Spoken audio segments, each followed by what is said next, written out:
jalan yang menuju hidup. Sebab beginilah firman Tuhan kepada kaum Israel, carilah aku, maka kamu akan hidup. Janganlah kamu mencari Betel, janganlah pergi ke Gilgal, dan janganlah menyeberang ke Berseba. Sebab Gilgal pasti masuk ke dalam pembuangan, dan Betel akan lenyap. Carilah Tuhan, maka kamu akan hidup, supaya jangan ia memasuki keturunan Yusuf bagaikan api, yang memakannya habis dengan tidak ada yang memadamkan bagi Betel. Demikian firman Tuhan. Ada satu statement yang bilang begini, mungkin Bapak Ibu pernah dengar. Biasa bilang begini, pastikanlah bahwa apapun yang dilakukan, baik dalam susah atau senang, itu punya nilai dalam hidup. Sekali lagi, pastikan, saya pakai kata pastikan di depan. Pastikan bahwa apapun yang dilakukan, baik dalam hidup yang senang atau hidup yang sementara susah, semua yang dilakukan itu punya nilai dalam hidup. Apabila tidak punya nilai, maka berhentilah. Jangan buang-buang waktu, sebab itu tidak bermanfaat dan tidak berguna. Bapak Ibu, saudara-saudara jemaat kekasih Kristus, kalau kita baca keseluruhan kitab Amos ini menceritakan tentang nubuatan bahwa Israel akan meratap ketika mereka akan mengalami pembuangan.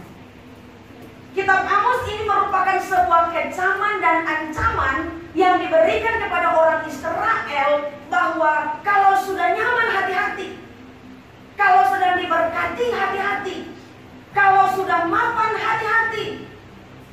Karena kalau sudah mapan, sudah nyaman, sedang diberkati luar biasa, dia bisa lupa.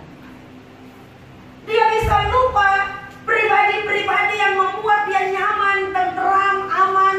Dia bisa lupa terhadap suasana masa lalu, tentang bagaimana penyertaan Allah ketika mereka belum nyaman, mereka belum mapan, mereka sedang bergumul dalam perjuangan yang luar biasa untuk mendapatkan berkat-berkat Tuhan. Israel ada dalam sebuah pergumulan yang berat ketika mereka mendengar tentang ancaman kehancuran masa depan mereka. Tetapi ternyata ketika mereka mendengar ancaman-ancaman itu, mereka masih tetap berkeras hati. Sudah ada peringatan, tapi ternyata mereka tidak berbalik kepada Allah.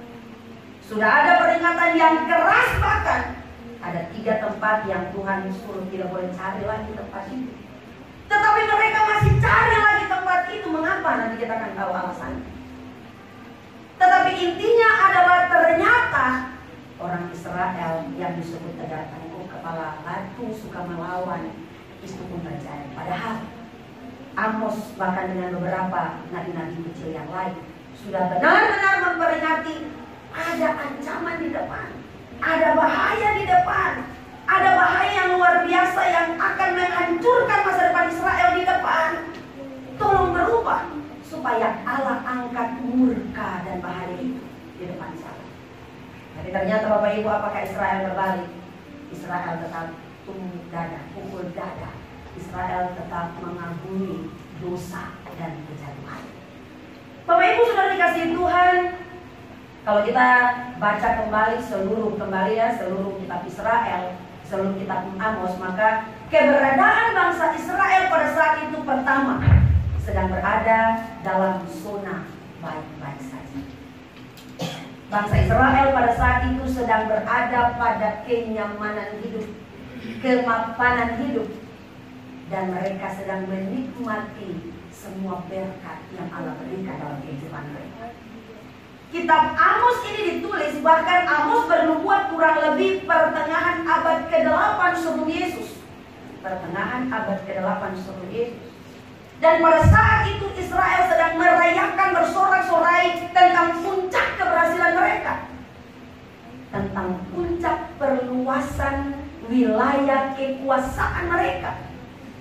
Dan dengan demikian bangsa-bangsa, banyak orang yang tidak mengenal Allah tunduk, takut, gemetar ketika melihat kebesaran dan kemahakuasaan bangsa Israel pada saat itu. Pada saat itu orang Israel punya stabilitas politik yang sangat aman, yang sangat baik dibandingkan dengan daerah-daerah dan bangsa-bangsa lain. Bahkan pada saat itu bangsa Israel sedang hidup makmur, berlimpah-limpah dengan berkat-berkat Tuhan. Tapi Bapak Ibu, 4 kondisi ini, nyaman dan mapan, puncak keberhasilan, puncak perluasan wilayah kekuasaan dan kemakmuran. Mereka sedang bergulat dengan sukacita, kegembiraan, sorak-sorai yang luar biasa. Tapi ternyata 4 hal ini yang menjadi tempat, yang menjadi alasan, yang membuat mereka melupakan Tuhan. Kadang kalau kita ulang tahun pribadi, ulang tahun pernikahan, anak-anak berhasil, pekerjaan berhasil, naik pangkat, semua yang baik-baik, pasti kita ingat Tuhan. Kita bilang bikin pengucapan syukur dulu, bunuh babi 1 ekor, bunuh RW, undang semua, kita udah datang pengucapan syukur. Tetapi ternyata berbeda dengan bangsa Israel. Ketika mereka sudah mulai menerima semua bagian mereka daripada Allah, pada saat itu menjadi puncak kejatuhan mereka yang luar biasa. Bapak Ibu Saudara, oleh karena itu Amos, dalam bagian ini Amos menyatakan 2 hal yang besar. Yaitu yang pertama, bahwa kalau Israel terus menikmati kenyamanan dan kemapanan itu, lalu mereka melupakan Tuhan, maka hati-hatilah dengan kondisi hidup yang sedang aman. Hati-hatilah dengan kondisi hidup yang sedang menikmati berkat yang sangat besar. Hati-hatilah dengan kondisi yang sedang makmur dan sedang tidak kurang apa-apa. Karena di situ dikatakan, sedikit lagi kekuatanmu akan hilang. Sedikit lagi keangkuhanmu dan kesombonganmu itu akan lenyap. Ketika kau bisa menikmati semuanya dan kau lupa bahwa ada Tuhan yang punya pengaruh besar di balik semua. Bahkan kalau kita baca di bagian-bagian sebelumnya dikatakan, pasukanmu yang 1000 nanti akan tinggal cuma 100 saja. 900 akan dipukul kalah mati oleh bangsa-bangsa yang lain. Kalau pasukanmu 100, maka akan tinggal 10 orang saja, karena 90 akan dipukul habis oleh bangsa-bangsa yang lain. Bahkan Amos bilang, bukan saja tentang pasukan, tapi engkau tidak akan nyaman lagi, engkau tidak akan makmur lagi, engkau tidak akan mengalami keberhasilan lagi, dan stabilitas politikmu akan rusak luar biasa. Mengapa? Alasannya, karena mereka lupa Tuhan ketika mereka berat. Itu yang pertama. Kemudian yang kedua, di situ ada 3 tempat. Saya percaya Bapak Ibu tahu tempat ini karena sudah bilang di KBR. Betel, Gilgal, dan Berseba. Dikatakan bahwa mereka harus berhenti pergi ke sana. Orang Israel tidak boleh pergi lagi ke Betel, ke Gilgal, ke Berseba. Apa hubungannya? 3 tempat ini Amos menyatakan kepada mereka. Bapak Ibu tahu Betel? Siapa yang punya sejarah hidup ada di sana? Betel. Masih ingat cerita seseorang yang berjumpa dalam mimpi? Sebenarnya itu penglihatan ya, dengan Tuhan ketika dia melihat pada tangga dan malaikat turun naik, kemudian pangkal pahannya dipukul dan namamu akan diganti. Tidak lagi nama itu tapi diganti dengan nama yang lain. Siapa dia? Yakub punya sejarah yang terus menurun sampai ke orang Israel pada saat itu, bahwa nenek moyang mereka punya sejarah tentang perjumpaan dengan Allah di Betel. Tapi mengapa Amos bilang jangan pergi ke Betel? Kemudian kedua, Gilgal. Tahu tempat Gilgal? Pernah tahu dengar Gilgal? Pernah tahu dan pernah ingat cerita ketika Yosua, Allah nyatakan engkau yang akan menggantikan Musa untuk bawa masuk bangsa Israel ke Kanaan. Dan sejarah itu terjadi di Gilgal. Dan itu juga terjadi turun-temurun, diceritakan turun-temurun, bahwa baik Betel, baik Gilgal punya sejarah yang luar biasa tentang perjumpaan nabi-nabi dengan Tuhan. Perjumpaan orang-orang pada saat itu dengan Tuhan yang luar biasa di tempat itu. Kemudian Berseba. Berseba adalah sumur yang digali, tempat di mana sumur yang digali oleh Abraham dan Ishak, dan ada perjanjian yang dibuat di sini. Dan itu pun menjadi menjadi sejarah. Dan tiga tempat ini, Betel, Gilgal, dan Beersheba, itu diingat dan diceritakan turun-temurun. Tetapi mengapa Amos bilang jangan pergi ke situ lagi? Stop! Tidak boleh pergi ke sana. Tidak boleh lagi bikin apa-apa di sana. Jangan beraktivitas kembali di Gilgal, Betel, dan Beersheba. Mengapa? Ternyata Bapak Ibu, 3 tempat ini pada waktu itu sudah tidak lagi menjadi tempat pertemuan umat dengan Allah. Pada saat itu 3 tempat ini sudah tidak menjadi tempat penyembahan umat kepada Allah, tapi sudah diganti dengan penyembahan berhala. 3 tempat ini sudah dibuat berhala-berhala yang besar, dan mereka menyembah berhala-berhala itu. Kemudian yang kedua, ketika mereka menyembah Allah di situ, mereka menyembah berhala di situ, maka pernyataan, peringatan, dan ancaman dari Amos ini diberikan kepada mereka. Tapi ternyata apakah mereka meninggalkan Gilgal, Betel, dan Beersheba? Tidak. Semakin dilarang, semakin diancam, semakin ditegur, semakin dipukul oleh Allah lewat ancaman dan nubuatan Amos, mereka semakin pergi ke sana. Dan apa yang terjadi kalau Bapak Ibu kita baca? Pembuangan besar-besaran. Dan pada akhirnya banyak sekali suami terpisah istri, orang tua terpisah dari anak, dan beban kehidupan secara politik, sosial, ekonomi, kemakmuran, keberhasilan itu hancur dulu karena mereka tidak dengar apa-apa Tuhan lewat Amos pada saat itu. Nah, dengan demikian Bapak Ibu Saudara, mari kita lihat apa yang mau dibilang. Dan tadi saya katakan itu latar belakang tentang kitab Amos dan bagian bacaan yang kita bacakan tadi. Lalu apa yang mau dibilang oleh kitab Amos sebagai peringatan dan renungan yang harus kita bawa sebagai orang-orang percaya dan hari lepas. Hal yang pertama,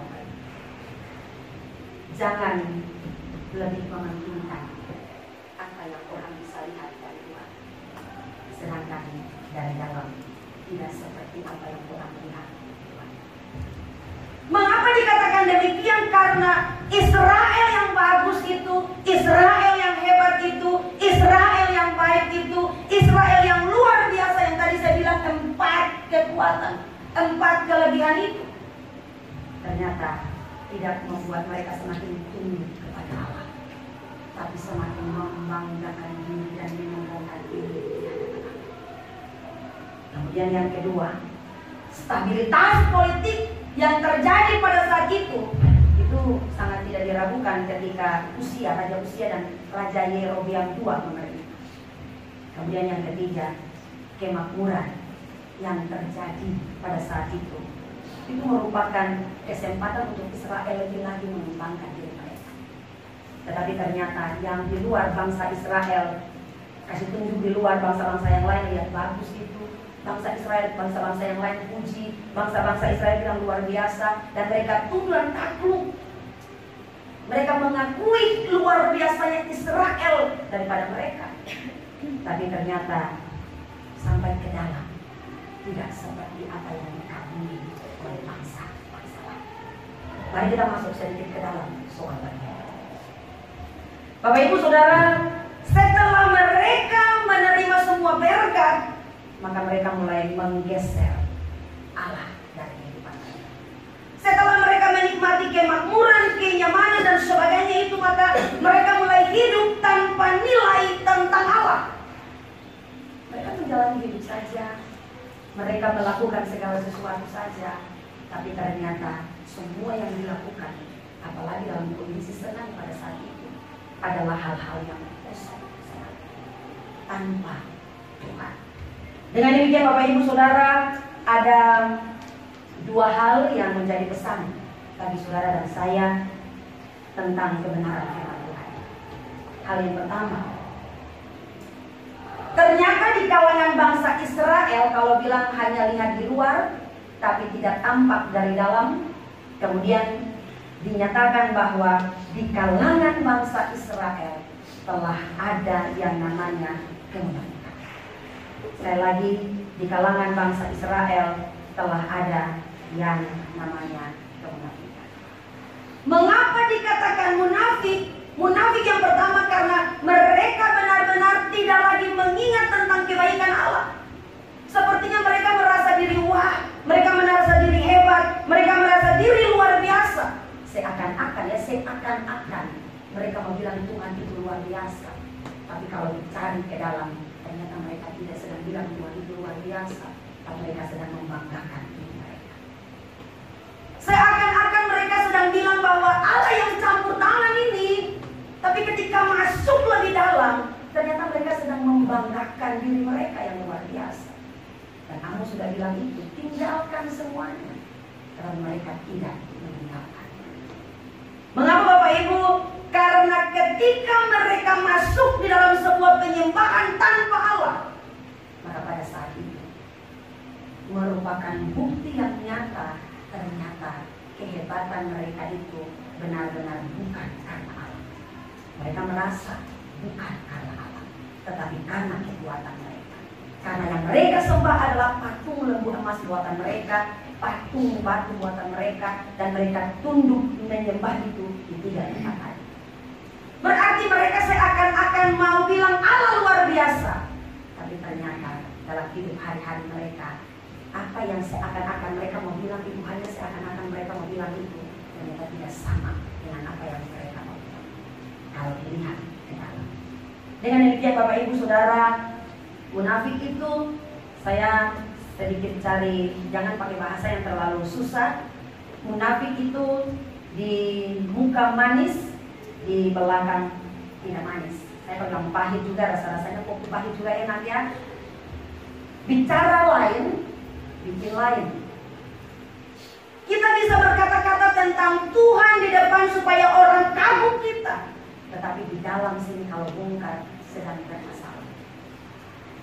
Kita bisa tampil di depan orang dengan begitu luar biasa, orang tunduk hormat kita, orang takut kita, kita bicara satu kata saja, orang langsung tunduk. Tapi kalau bongkar sampai ke dalam asli, ternyata tidak seperti itu. Dan kemunafikan seperti itu bisa membuat batas antara kita dengan Allah. Jadi seakan-akan kita hanya puas dengan hadirnya kita supaya orang lain bisa lihat kita saja.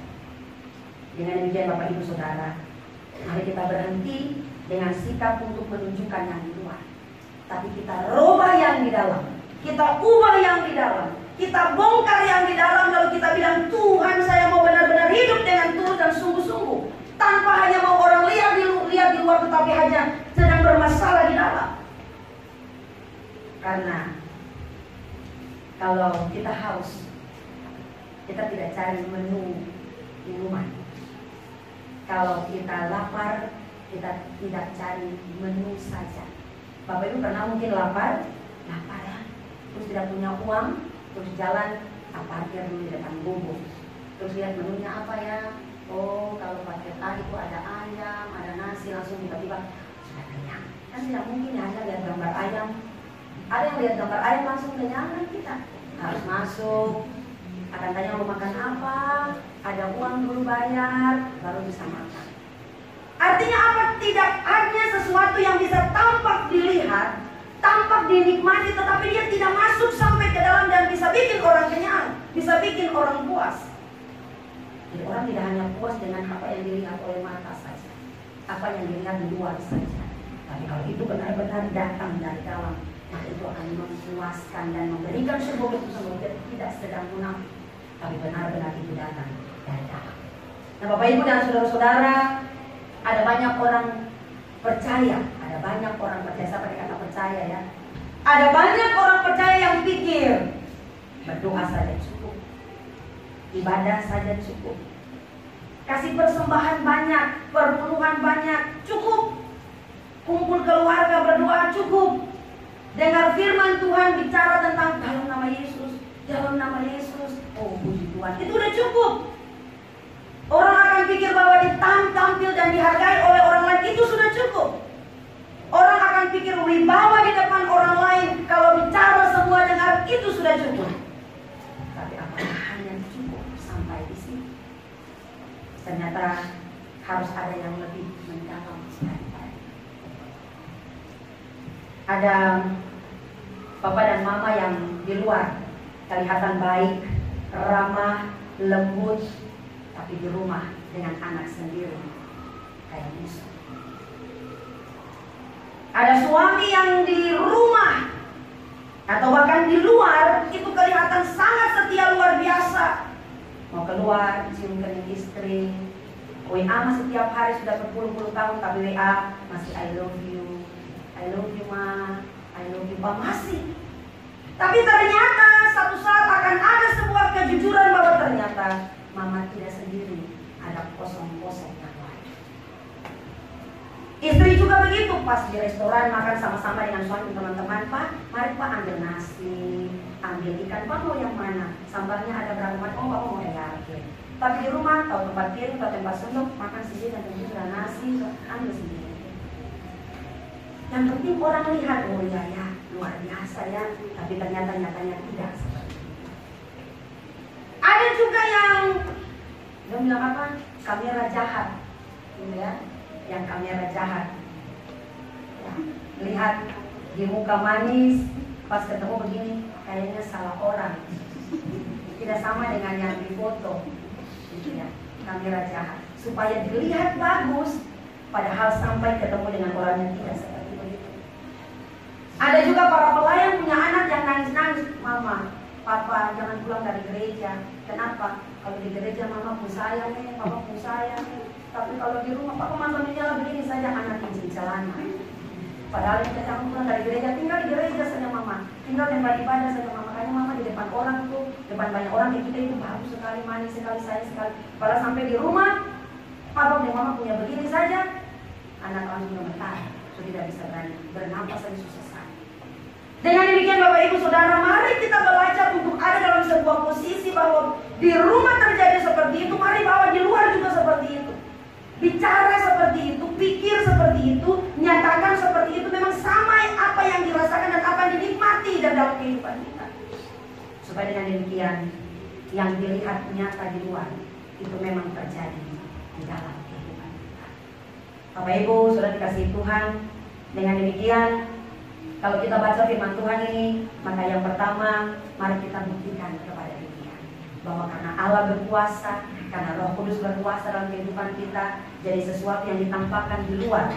Memang asli kita mungkin kadang emosi, kadang marah-marah, kan itu merupakan sesuatu yang asli, tapi seperti minggu lalu tidak boleh sampai pada jatuh dalam dosa.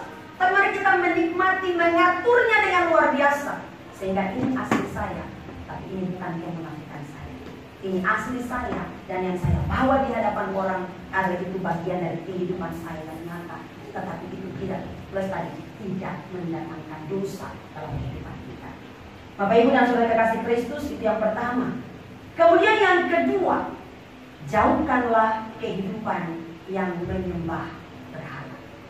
Kadang orang pikir menyembah berhala itu tunggu dengan lupa dulu, tunggu patung-patung dulu, tunggu ada sesuatu yang besar, sesuatu yang luar biasa, baru kita tunduk menyembah dulu. Ternyata tidak seperti itu.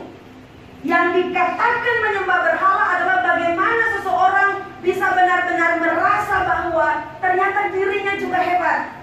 Lalu ketika dibandingkan dengan orang lain tidak ada apa-apanya. Saya juga hebat.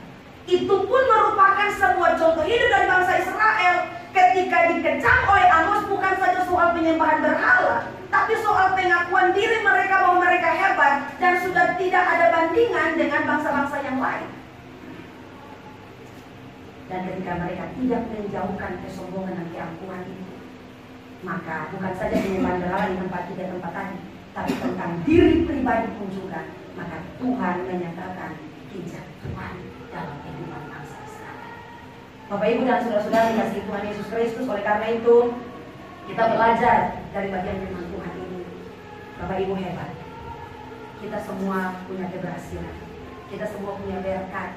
Kita semua diberikan kemakmuran, kemapanan, kenyamanan, suami yang baik, istri yang baik, pelayanan yang baik, berkat-berkat yang luar biasa dan anak-anak yang luar biasa, pekerjaan yang menghasilkan berkat yang luar biasa.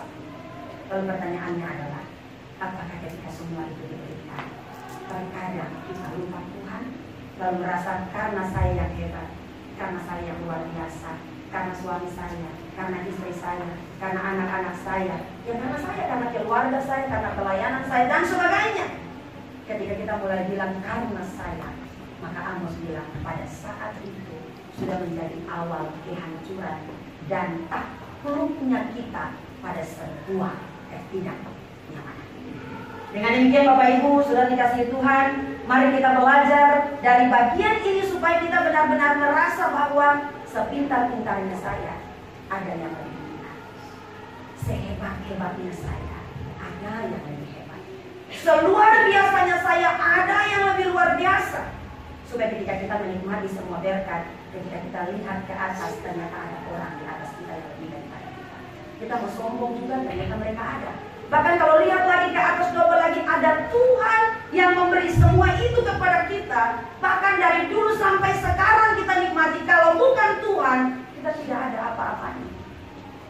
Lalu jangan cuma lihat ke atas, mari lihat ke bawah. Ternyata lihat ke bawah itu ada dua hal. Tentang dulunya kita ketika kita belum ada apa-apanya, sedang berjuang. Ketika kita belum menikmati berkat-berkat Tuhan, sedang susah-susah.